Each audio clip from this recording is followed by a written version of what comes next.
Good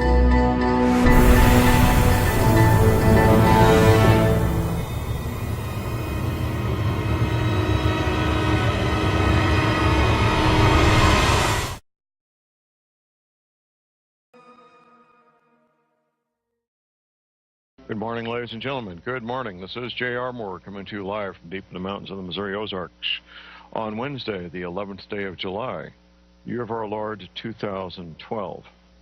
Welcome to the John Moore Show. I did get a call yesterday from a private, trusted source. A very disturbing call that I've been pondering how to report this to you since I got it mid-morning yesterday. And I've decided the best thing to do is just to, well, tell it like it is and not hold back, except to protect my source, of course. Well, here's what's going on. The U.S. military in the last week has begun conducting briefings for dependent military families, the husbands and wives of men and women in the military. These would be the dependents that are stationed on near the East Coast, the Atlantic Ocean, near the West Coast, the Pacific Ocean, and near the Gulf Coast. At these briefings, they're being told the following, that there's this planetary-sized object called Nibiru that's coming into our solar system. It's going to be causing very severe problems, much more so than it already is, very soon. And that they're being put on standby to bug out. They're being told that there'll be little notice, possibly 2 weeks or so, before they're given the notice to bug out. Oh, they're also, by the way, they're being shown a map at these briefings. And they're signing non-disclose agreements before they go into the briefings, before the briefings begin, agreeing to not disclose to anybody else what they're learning.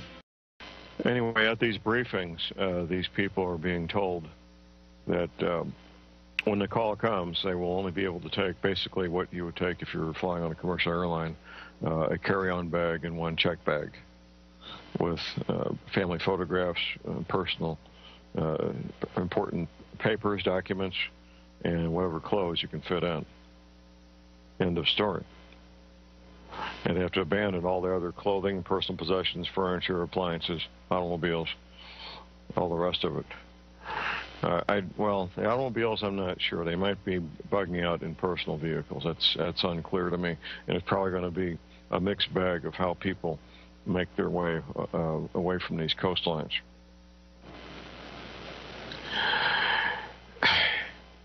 I was talking to Tim Spencer about this and my friend Command Sergeant Major Page, both of whom are veterans of the U.S. military.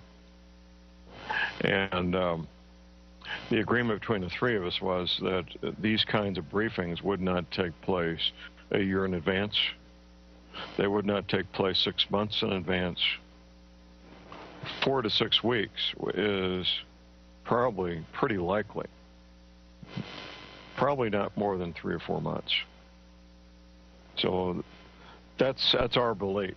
I hope we're wrong. I hope that this turns out to be incorrect information. If it is, well, that's great. If it's not, if it turns out to be correct, then you've got your heads up. So I asked the question this morning, to all of you out there, to the several thousand of you listening to me on the morning of July 11th, 2012. What would you do if you had 6 years to prepare?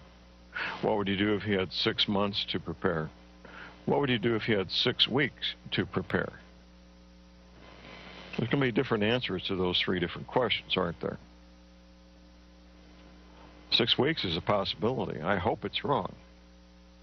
I truly, in my heart of hearts, hope that that is wrong.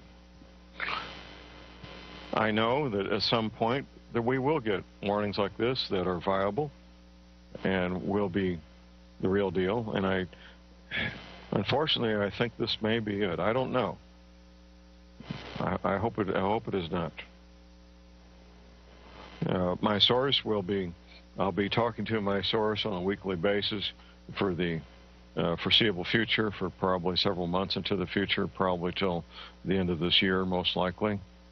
We're going to be getting to know each other real well, and communicating as we track this thing and see where it goes. My source doesn't want to hear this either. I mean, we're both mature men. We're both Vietnam vets, and he has a life he's put together for himself and his family that he doesn't want to see disrupted. I have a life I've put together for myself and my family I would just soon not see disrupted. But reality is, well, it is what it is. And when we get the call, when we get the call about the bug out, I will report it the next show I'm on the air. Anyway, my source told me about this dependent. My source is not the dependent, by the way. The dependent was looking at my map and saying that my map was very close to the map that the dependent was shown at the briefing. Very close. As we say, as Tim Spencer would say, close enough for government work. There's going to be deviations between the map that I recreated working with the 3 Navy veterans and the map the government is showing. However, it is close enough. Knowing if Aunt Nellie's house is going to be underwater in South Carolina really is not the issue. No, it's not. The issue is the Atlantic coast, Pacific coast, and Gulf Coast will all be underwater, 50 miles inland, 75 miles inland, 100 miles, depending on where it is, wiping out the regions, the homes, the businesses, the schools, the hospitals, where about half this population in the United States live, work, and play, including Washington, D.C., New York, Baltimore, Miami. It's a long list of major cities. That's the point. Not whether Aunt Nellie's house is going to be underwater in South Carolina. That's not really the issue. People that live near the Atlantic coast, Pacific coast, Gulf Coast, I've had these conversations dozens of times the last 10 years. They want to go to a map, they want to look at my map and see if their house or if Aunt Nellie's house is going to be underwater. That's not the point. It's human nature, you're going to try to do that, I know that. That's not the point. The briefings I'm getting from my confidential source have the ring of truth to them. They do. And I will do everything I need to do to protect my source, make sure my source remains confidential. In fact, the original source does not even know that they are a source. That's how we've kept this confidential. They don't even know they're a source. But that's a good thing. It protects them also. Searching for a date, searching for a time frame is something, it's human nature. I get these inquiries all the time whenever I have these conversations with groups of people or individuals. When's this going to happen, John? Well, I still don't know. I know I'm reporting as much as I know right now. As my friend Professor McCanney would say, and he published this in his book, a lady was asking him about a time frame, and his response was, well, ma'am, if I give you a date, what are you going to do? Buy another case of tuna fish? I think that's almost a word-for-word quotation there. Last-minute preparations means getting down to prioritizing, making a list of priorities, making sure you have the things that the essentials that you absolutely must have. Your water filter, your food supply, medical supplies, communications equipment, whatever, boots and hats and gloves, fuel stored up, seeds for your gardens, like hopefully a safe haven. That would be a really, really good thing, a safe haven where you can live and be safe and grow your own food away from a major metropolitan area at a good altitude with a decent growing season, plenty of water, and so forth. If you don't have a safe haven, I would urge you to secure one. I think that would be one of the highest priorities a person could and should have, is securing a safe haven for themselves and the people they care about. These next few months between now and October. Do we have 6 weeks, 8, 12? I don't know how many weeks we've got. Maybe we got 120 weeks. Make your list of priorities and work the top priority first, then number 2, and then number 3, and so forth. You can work on 2 or 3 priorities at the same time, by the way. You don't have to limit yourself to one at a time. When Dr. Deagle, it's been, 4 years ago now, asked me to make a top 10 list of things for preparedness, it instantly struck me as something very essential, an excellent exercise. I had not done it before. So I put together my top 10 list. And Dr. Deagle and I have talked about that several dozen times the last few years on the Friday afternoon show on Genesis, Dr. Deagle's third hour. As you regular listeners know that hear me on Dr. Deagle, I do get to talk a little bit.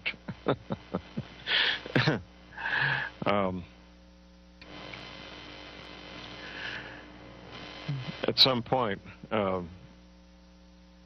my source will let me know, and I will let you know. We have a caller on hold here, Linda in Ohio. Good morning, Linda. Hi, John. I just got my new video, so I needed to ask you. Thank you for updating, because I have new listeners listening in, and so they haven't heard any of this information before. So I know you think it's repetition, but well, coming into this cold can be quite a shock, to say the least. But go ahead, Linda. I understand. Are the lakes being affected? I live about 30 miles away from Lake Erie. Right. Or just the ocean. The larger the body of water, the more it's going to have there's going to be problems. What's your altitude above sea level, Linda? I used to know, but I've been going to work in and out so much I can't remember anymore, but I will find out. Okay. Well, Google Earth, you can find the altitude of any place above sea level, any place on the planet with Google Earth. Okay. And how far away from the Atlantic Ocean are you? Oh, I'm in Ohio. Oh, you're in Ohio. Oh, okay. Yeah. Okay, well, you're far enough inland. You got mountains between you and the ocean. You're probably going to be okay. I'd want to be some altitude above Lake Erie, maybe 100 feet or so, because there's going to be a lot of things other than just the oceans coming out of their basins. There'll be 200-mile-an-hour winds. There'll be earthquakes. There'll be a lot of meteors hitting our dear old planet here.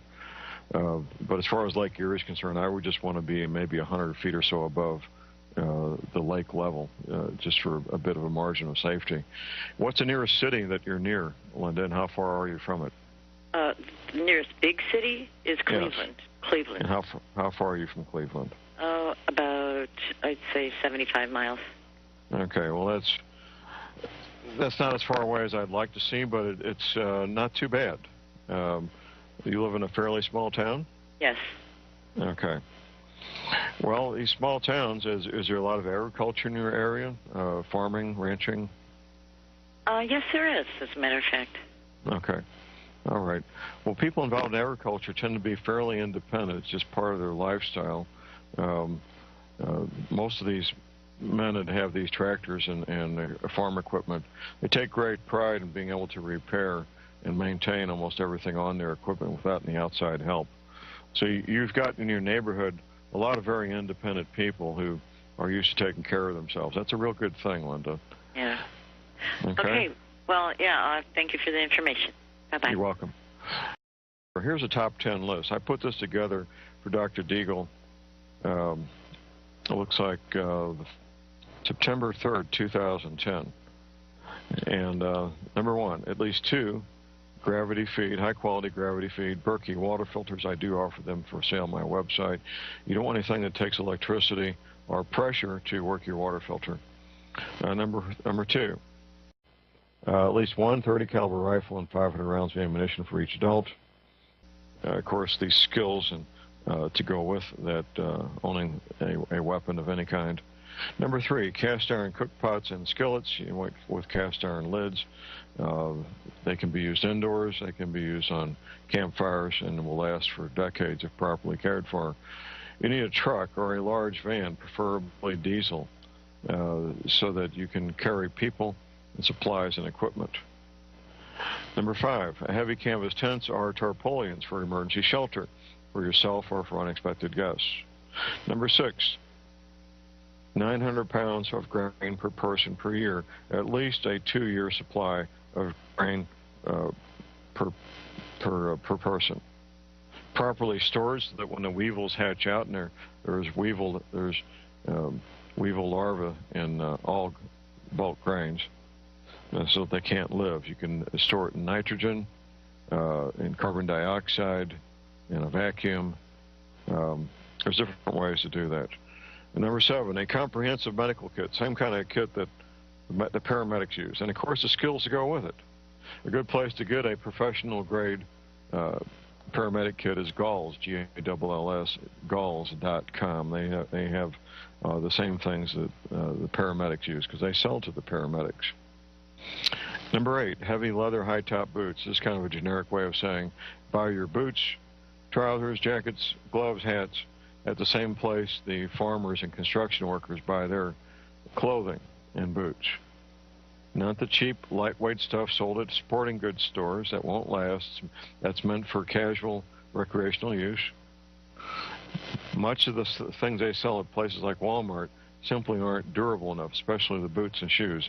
I've never seen a pair of boots and shoes at Walmart that I would put any trust in for long-term heavy use. Number 9, vacuum-packed heritage garden seeds. It kind of speaks for itself. You're going to be growing your own food, maybe growing in a little bit extra food so you have something to trade or sell. Number 10, a copy of the book entitled Dare to Prepare. Dare to Prepare by Holly Deyo, D-E-Y-O, available at Stan and Holly's website, standeyo.com. The 3 additional items we put on this list for Dr. Deagle. Number 1 is the Paratrooper bicycle. It's the only, as far as we know, the only full-size folding mountain bike. It is military issue to the U.S. Army paratroopers and the U.S. Marines. Next would be a hand crank AM/FM weather band radio. I do offer these for sale at my website. It's also got a built-in flashlight and a cell phone charger. So it's a pretty good little unit, very compact and just a great little unit. And next would, and last but not least, a radiation detector with a gamma ray spectrometer. Radiation is part of what we're dealing with here, of course.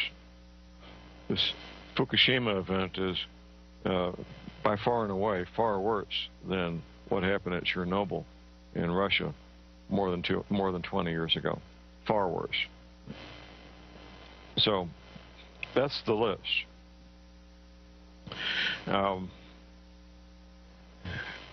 As Linda pointed out, Linda from Ohio a few minutes ago, we always have new listeners. Being exposed to this material for the first time can be quite shocking. A lot of people, it's so far away from their belief system that they simply outright reject it, and I expect that. That's why I go back frequently to the fact, and it is a fact, scientifically provable fact, and I've got some of the evidence at my website, that 2 years ago last month, it was June 12th, 2010, the Gulf Stream stopped. This is one of the many effects of the 10th planet, or Nibiru, on our planet, and they're secondary effects. It's not a direct effect, it's a secondary effect. Back in 1979, when the scientists, with our government and the various world governments, once they satisfied themselves that Nibiru was real and where it was located with the Pioneer 10 space probe, they began making their preparations, part of continuity of government contingency planning. They also developed their cover story. The goal of our government and the world governments is to keep everybody going to work Monday through Friday, paying their mortgages, being distracted with professional sports and other things, to the last minute. And I think they'll be 97, 98% successful in that effort because of their Loctite grip on mass media. So the cover story they developed was that there's going to be something called human-created climate change, human-created global warming. That's the cover story that they decided on in 1979. It's not just a fantasy put out by Al Gore. Al Gore is the most visible spokesman. But this is the storyline put out by NASA and NOAA, the National Oceanic Atmospheric Administration, and the National Aeronautical and Space Administration, that human beings and human activity is creating greenhouse gases, which in turn is warming the planet. That's a complete fabrication, a complete fantasy. And even little children can tell you about carbon footprints now and how we should all have a smaller carbon footprint. What a bunch of malarkey that is, as my friend Lucas would say. But they've been wildly successful in obfuscation and confusing the issues, convincing people that things are something other than what they really are, and they will continue to be. In the meantime, if you become a student of my work, a student of Professor McCanny, a student of Immanuel Velikovsky, Zechariah Sitchin, and others, you can learn the truth. The truth is, what we're experiencing is cyclical in nature. It's a long cycle, 3,600 years, and in human lifetimes, that's a lot of lifetimes, 3,600 years. You figure 4 generations per century times 36 centuries, that's a lot of that's a lot of generations. The cyclical nature of this planet going away from us for 1,800 years and coming back towards us for 1,800 years in a binary star system. I get emails from all kinds of people claiming they have photographs, claiming this, claiming that. It's natural to want to see this thing. 12 years ago, when I found out about it, more than 12 years ago, I began that quest myself.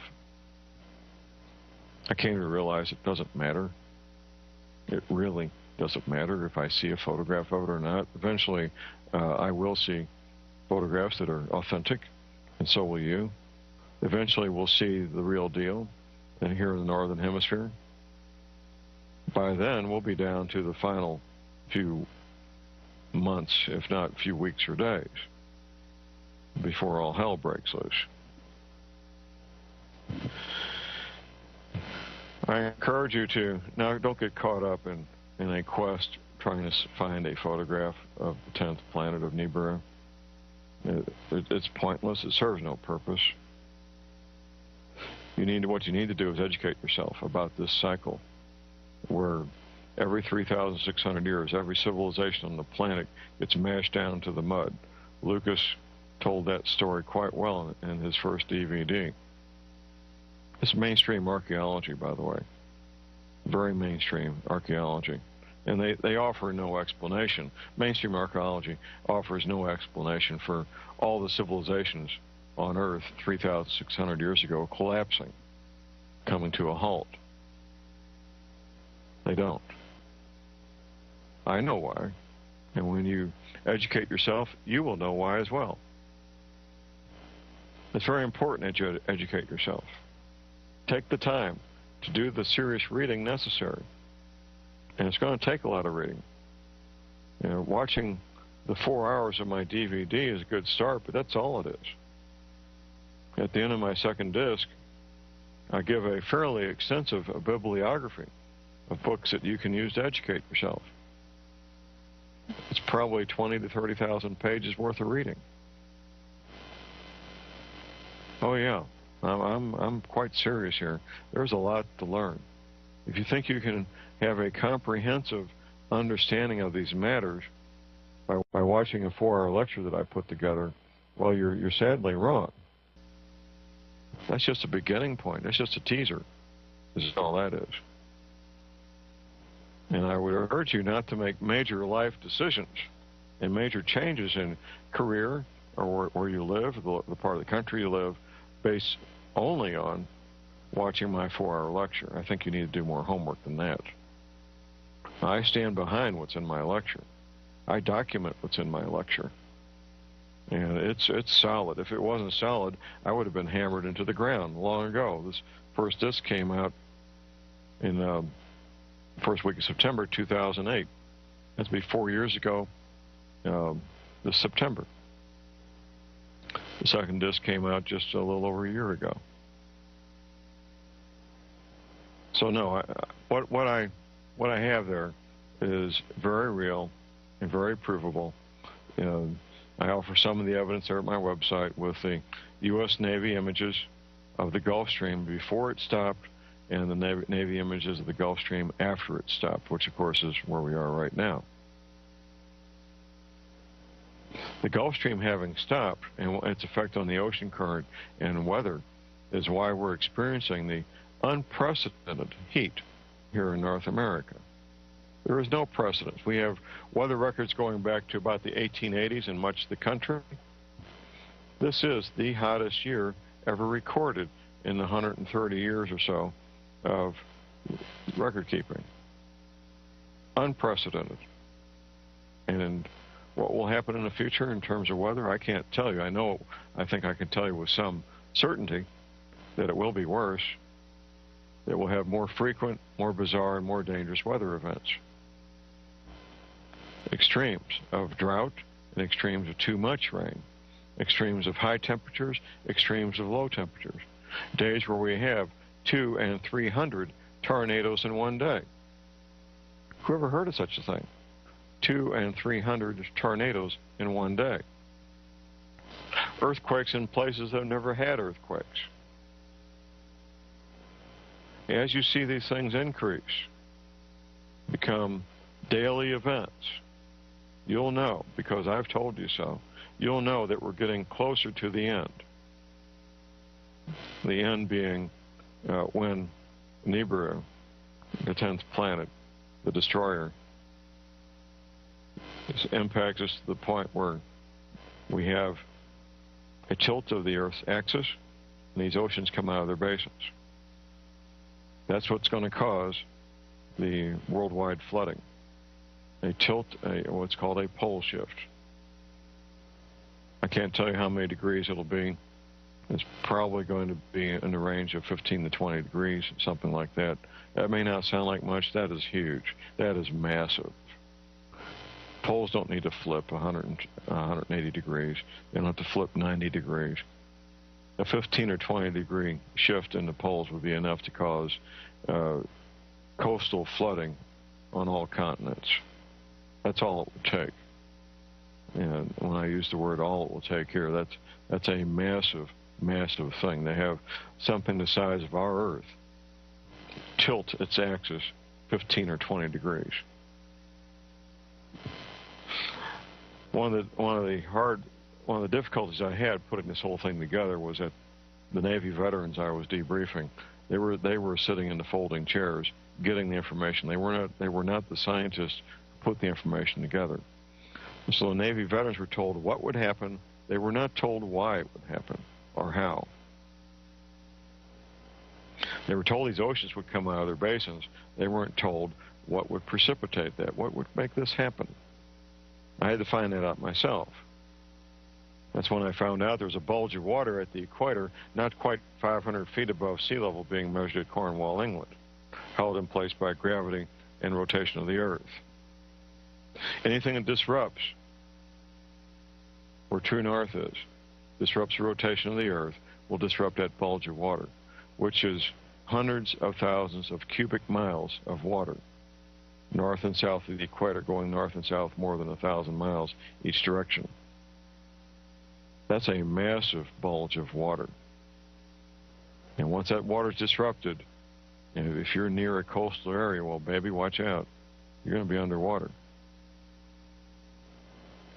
One of my consultation clients down in Texas, he's about 80 miles from the Gulf Coast.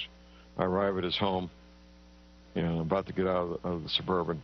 I look down and I see sand and seashells. All the ground, everywhere, the entire region there, sand and seashells. I looked him straight in the eye and I said, this used to be under the ocean. He got kind of quiet because his wife was standing there, and he had not told his wife yet. And he said, yes, John, it was. Much of East Texas used to be under the ocean. Even areas 80 and 100 miles from the ocean, where the ocean is now, used to be under the ocean. And those are seashells. They're not the fossils of seashells. They are the seashells. So it wasn't millions and millions of years ago.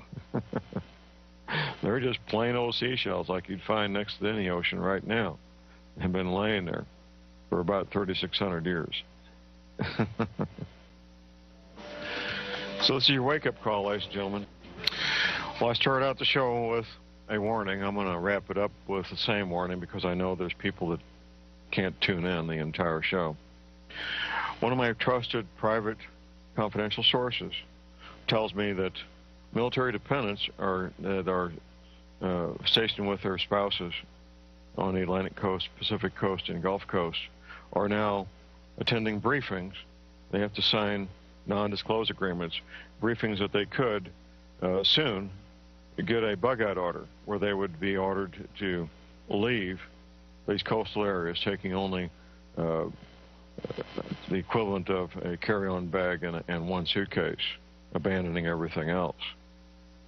They may get as much as 2 weeks' notice before they get this order. They may not get 2 weeks' notice. This notice would probably, we believe, be given sometime in the next 4 to 8 weeks, 4 to 6 weeks. We don't know. It's not the kind of thing that would be given a year in advance or 6 months in advance. Anywhere from a month to maybe 3 months out, maybe as far out as October. A lot of speculation about what may or may not happen in October. So we got part of July, all of August, September, and in October. It'd be October in about 3 months. Close enough. So that's your heads up. That is your heads up. That these briefings are being conducted. They're telling these people that the planet Nibiru is going to be causing flooding of all coastal areas worldwide. They're being shown a map that's very similar to the map in my DVD, Global Warming, what the government isn't telling you, the map that I recreated with the help of 3 Navy veterans who saw the classified map the U.S. Navy displayed at their briefings going back to 1979. This is your heads up. Whatever you need to do to make your list of priorities, start working on it for your preparations, you need to be doing it. Time is of the essence. Time is of the essence. There's going to be some things similar in a lot of these lists and some things different. You all have our own situation to deal with. You know what your situation is. Just do it. I do private consultations, by the way, details at my website, thelibertyman.com. If you need some help gaining some clarity and focus as to what you're doing, I'll be glad to do that for you and with you. Hopefully this will blow over. We'll get through this fall, get past the fall elections, and life will be grand, and we can enjoy a joyous Christmas season where we celebrate the birth of our Lord Jesus and celebrate January 1st, 2013 with no major problems. I really, sincerely hope and pray that is what happens. I would not be carrying out my duty as a journalist, however, if I held back this information from you. I have a duty and a responsibility as a journalist, which I am, an investigative journalist, to put this information out. What you do with it is up to you. That's it for today, ladies and gentlemen. You all be safe out there. Buy lots of ammunition. Never give up your guns. The code words for today, for those of you behind enemy lines, turn to page 156, first paragraph. Page 156, first paragraph. Be safe and buy lots of ammunition. And thank you for feeding the Bush family.